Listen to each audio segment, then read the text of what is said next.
Seja muito bem-vindo e muito bem-vinda a mais um vídeo aqui no Canto Rubro-Negro, desta vez falando sobre o trabalho de Thiago Carpini. A gente sempre emite a nossa opinião, porém aqui a gente vai trazer uma análise concreta. Quando a gente fala análise, é importante ressaltar que o termo análise na crônica esportiva brasileira acabou sendo muito utilizado em muitas situações.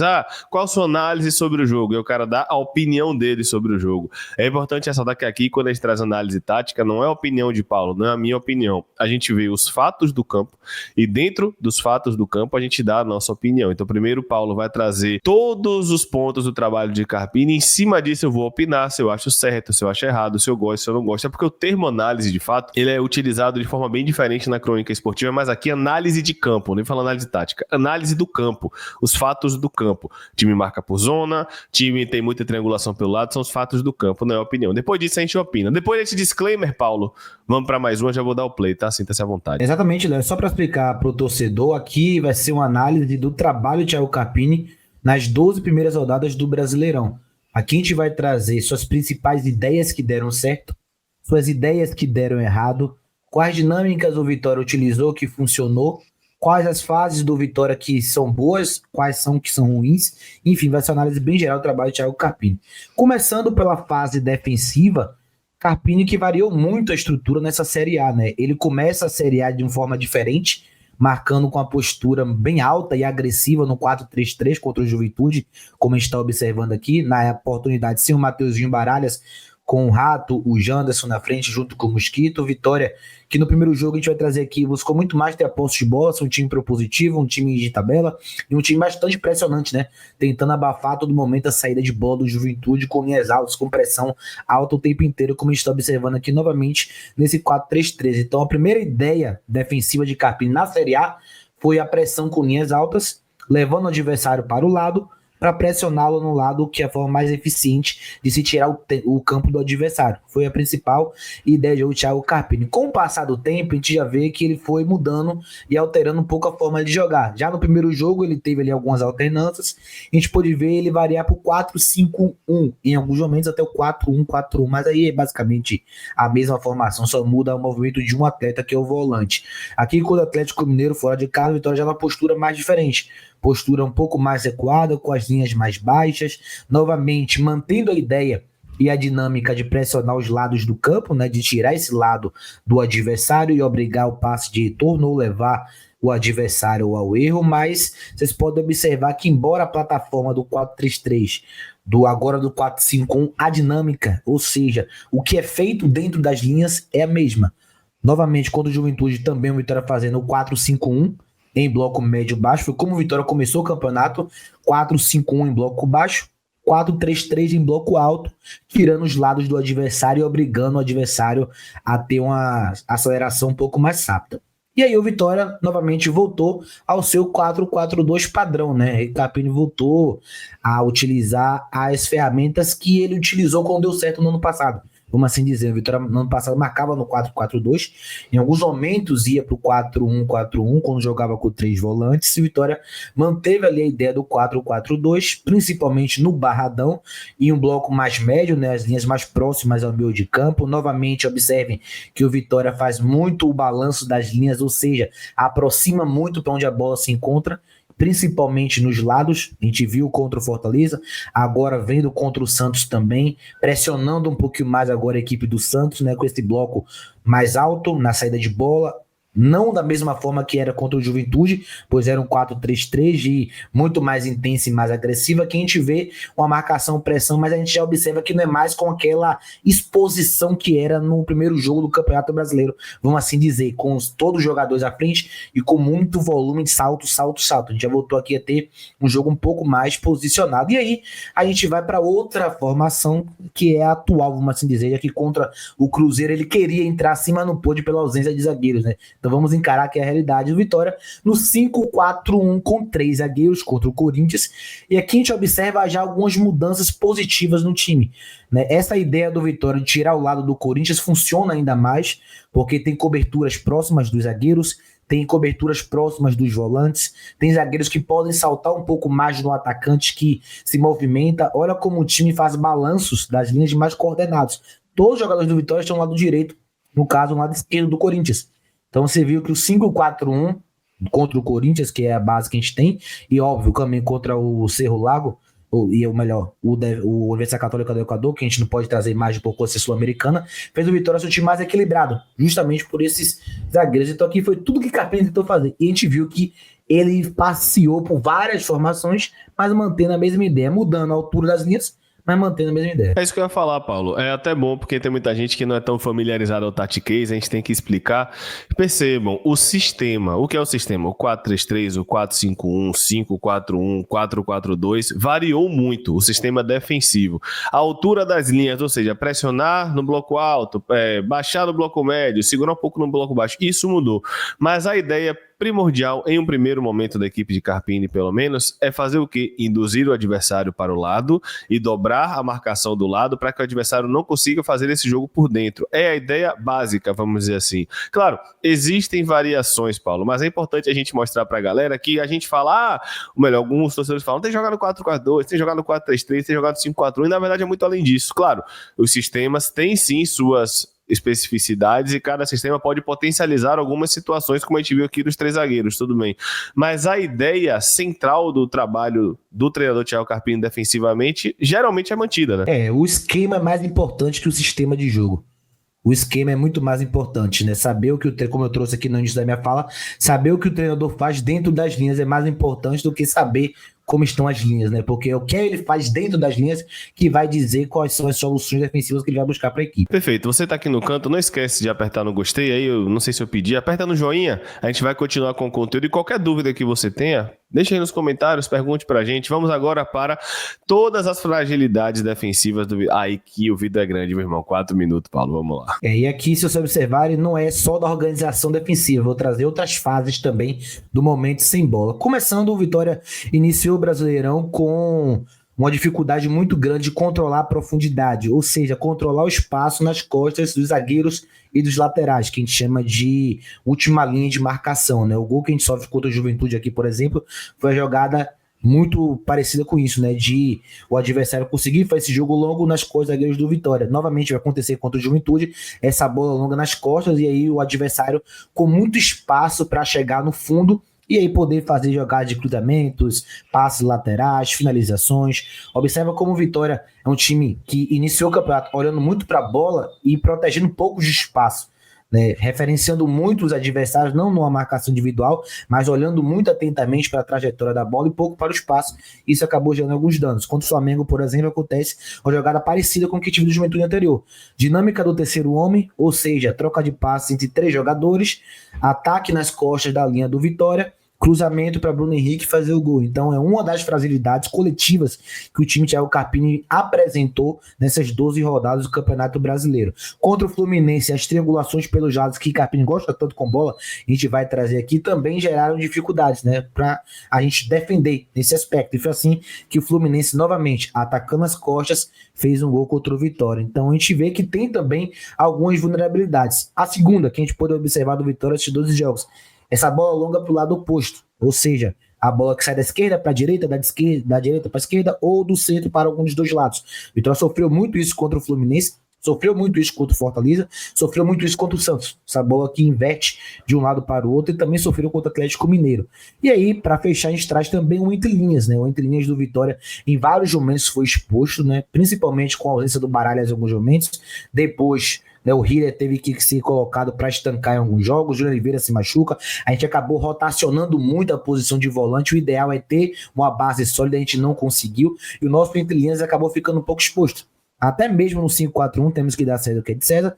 Contra o Corinthians, a gente teve também esse espaço no entre linhas, teve no 5-4-1, e no 4-1-4-1 também teve algumas questões que a gente ajustou muito mais com a entrada do Ricardo Hiller, mas dá para observar que o entre linhas realmente é um problema que a gente também tem na temporada, junto com a profundidade novamente. Esse lance mostra as duas coisas. Garro é encontrado no entre linhas, depois o Thales Magno é encontrado na profundidade. Vai acontecer o mesmo agora. Garro encontra espaço no entrelinhas, nas costas dos volantes do Vitória, e Romero ataca o espaço na profundidade. Graças a Deus ele estava em impedimento. Mas dá para observar que nem tudo é individual, né? Acho que esse é o grande ponto aqui da análise coletiva, o entendimento de que as vulnerabilidades, sei lá, acontecerem em vários jogos diferentes e de maneiras diferentes também. Isso é muito bom a gente trazer com os erros que a gente está trazendo aqui. Não é somente um, não são somente 2 erros. E não podemos deixar de falar, evidentemente, do problema no lado direito do Vitória, né? O espaço cedido, seja com o Claudinho, em alguns momentos com o Cáceres, esse mais na Sul-Americana, quando jogou, que não estava na fase tão boa. O Baralhas, quando jogou improvisado por ali, também não conseguiu dar conta do recado. A gente teve o Eric Puga no Bavi também indo muito bem por esse setor. Então, lá o direito do Vitória também é um lado muito vulnerável. Outro ponto, como eu trouxe, eu disse que ia trazer todas as fases. E aqui a gente já está na outra fase do jogo, não é mais a organização defensiva, é a transição defensiva que o Vitória também sofreu com equipes que jogam de forma reativa, principalmente o Ceará. O Ceará foi um time que no segundo tempo mastigou muito o Vitória na transição. E aí, para fechar, uma outra fase, que essa talvez seja uma das que mais irrita o torcedor, né? Que é a bola parada defensiva. Foram vários gols que a gente trouxe aqui de bola parada defensiva, só do Ceará aí tem 2 boas oportunidades, uma que foi o gol do Marlon, outra que o Lelê quase faz o gol, com confusões dentro da área na marcação, jogadores que não deveriam estar numa referência individual, marcando o jogador alto com muita disposição. Contra o Grêmio acontece a mesma coisa, com o Wagner no Ronald levando a vantagem, Mosquito largando o Jamerson na marcação individual, e o Vitória acaba ali mais uma vez cedendo espaço dentro da área da bola parada defensiva. Contra o Atlético Mineiro aconteceu também as mesmas Pois coisas. é, depois desse vídeo aí, eu sei que você pode ter ficado irritado, apesar da gente não ter nada a ver. Mas deixa o like e compartilhe, porque agora a gente vai para a parte boa. Dinâmicas ofensivas e o que mais gerou gol. Então, nem tudo está tão ruim assim. Está ruim, mas não está tão ruim assim. Pelo menos algumas coisas positivas a gente teve, Paulo. Vamos seguir. Exatamente, né? O trabalho é repleto de ações boas e ações ruins. Primeiro, trazendo as principais estruturas em imagem. O Vitória atacou, a maioria das formações que o Vitória atacou, dos sistemas que o Vitória atacou, foram 4-3-3 e o 3-2-5 também. Foram as estruturas que o Vitória mais atacou. E aqui a gente vai observar, né, algumas dinâmicas de jogo do Vitória, que é, evidentemente, a construção de jogadas ofensivas pelos lados do campo, né? Pelo lado esquerdo, com muita aproximação e velocidade dos pontas e principalmente dos laterais, sobretudo com o Jamerson no lado esquerdo. O Vitória, que com o Carpini tem muito essa dinâmica, essa ideia do jogo lateralizado, né? Do jogo de troca de passes curtas no lado para atacar a profundidade e gerar cruzamentos laterais, né? É a principal jogada. Todo jogo no Barradão a gente vê isso: 3 jogadores próximos no lado do campo, um ataca a linha de fundo, o outro cruza e a gente tenta pesar a área para aproveitar cenário de cruzamento. Foi assim que nesse momento aqui contra o Fortaleza a gente vai fazer um dos nossos gols do campeonato e para mim o nosso melhor jogo do Campeonato Brasileiro, inclusive, uma jogada bem similar. Triangulou na direita, cruzou, atravessou a área, voltou, aproximou na esquerda, cruzou na área, Mateuzinho fez o gol. Então essa é a principal ideia de jogo ofensiva de Thiago Carpini. Esse jogo associativo não tão curto, mais longo, porém pelo lado direito ou pelo lado esquerdo do campo, né? Observe, tudo que o Vitória faz termina nos lados com lateral e com ponta interagindo bastante entre si. O Claudinho com o Eric, o Cáceres com o Mosquito, quem quer que jogue, o Vitória sempre busca essas interações, em alguns momentos até troca de posições, com o lateral por dentro como atacante, o atacante aberto como lateral, o volante como se fosse um atacante para confundir a marcação do adversário, tudo para gerar desequilíbrio e fazer com que o Vitória consiga gerar essa jogada característica, de chegar no fundo e possibilidade real de cruzar a bola na área e possibilidade de fazer os seus gols. São aí as principais dinâmicas de jogo de Thiago Carpini, fez a gente marcar alguns gols. A gente viu também que ao decorrer do campeonato, o Vitória, na mais recente agora, vamos dizer, buscou a postura mais reativa. É uma postura de correr mais campo, porém aproveitar mais os espaços do adversário. Contra o Corinthians isso ficou muito claro, contra o Vasco isso ficou muito claro. A gente vai trazer aqui também o Vitória na postura de não mais ser esse time propositivo que a gente estava vendo nos vídeos anteriores, de muitas aproximações, de muitas bolas, né, para fazer cruzamentos. Agora um time mais objetivo, um time mais vertical, que troca menos passe, mas acelera mais as jogadas para chegar no fundo e poder, como eu trouxe, pegar esses espaços do adversário, esses jogadores que estejam um pouquinho mais vulneráveis, jogadores que tenham ali que percorrer mais distâncias para trás, né? O Vitória raramente faz esse jogo por dentro, né? Como a gente está observando agora. A gente vai trazer isso no próximo vídeo e último também. Mas, como eu trouxe, né? As principais ideias do Vitória vieram de situações como essa.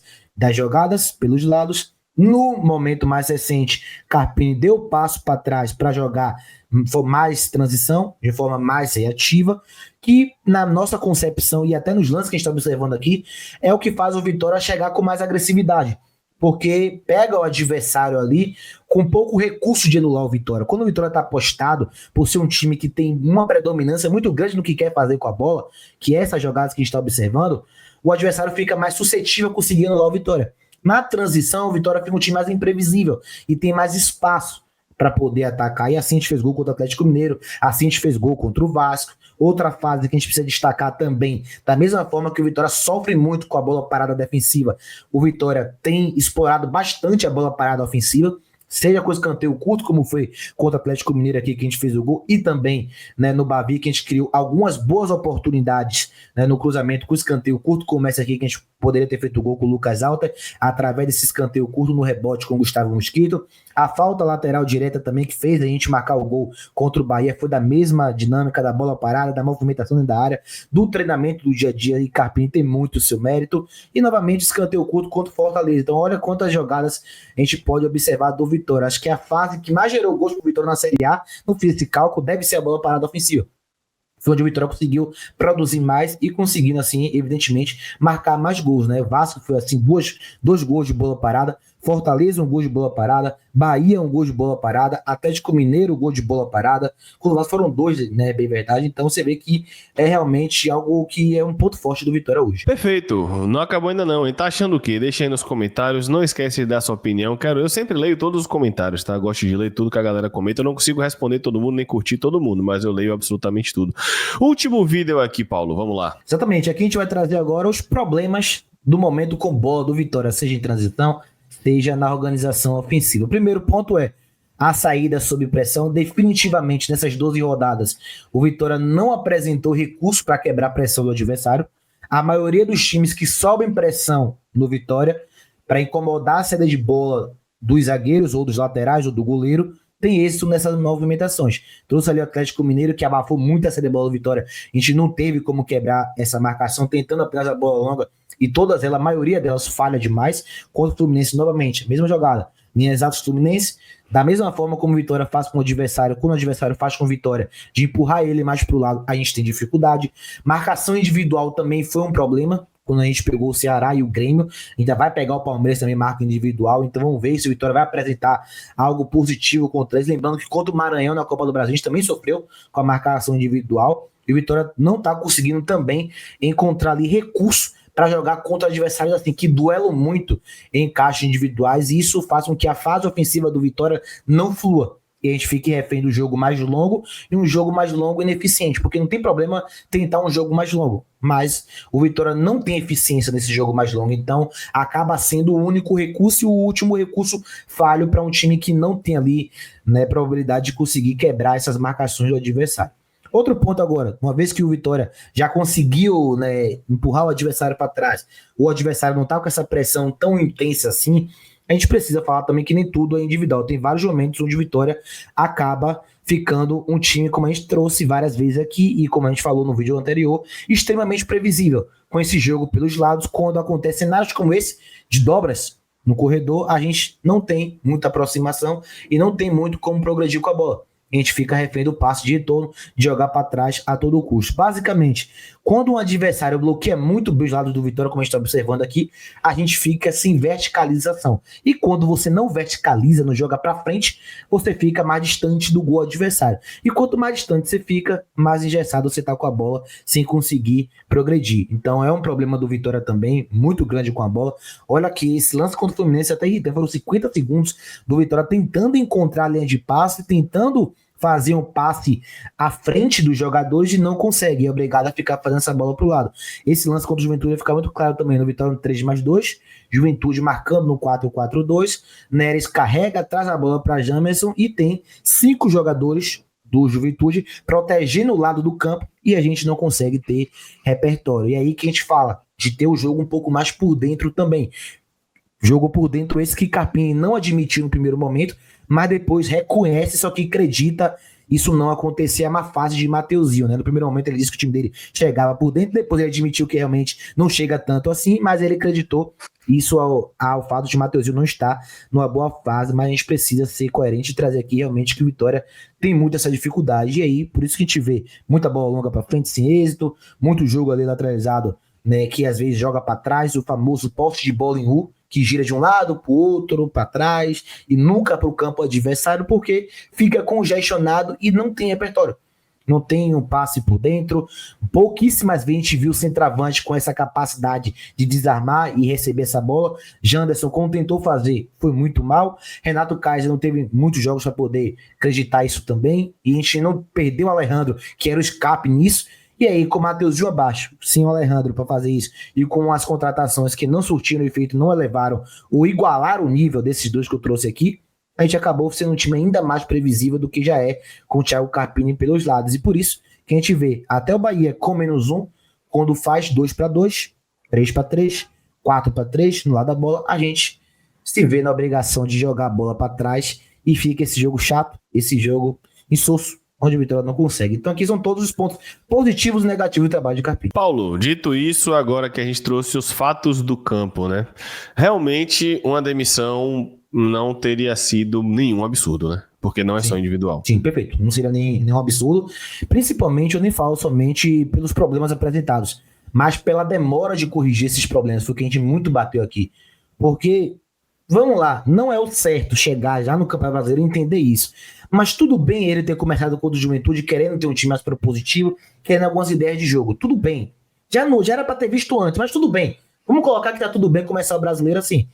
Não dá para você dar os passos para trás somente contra o Corinthians, na 11ª rodada. Passou 10 rodadas sem a correção e sem o break para rever os conceitos e gerar algumas melhoras que a gente viu que teve aqui. Teve melhora na transição a partir do Corinthians, teve melhora na organização defensiva com a linha de 5 e 3 zagueiros, só que essa melhora poderia ter vindo muito antes. Detalhe, não só 10 rodadas e a eliminação da Sul-Americana. Exatamente, perfeito. Importante ressaltar. E a eliminação da Sul-Americana. E você assistiu até aqui, gostou? Deixe aí nos comentários, quero saber sua opinião, comente aí. Vitória 4, confiança 0. Amém, tá? Na verdade, eu tô assinando 1-0. Estou falando 4-0 para mudar o placar que eu falei antes.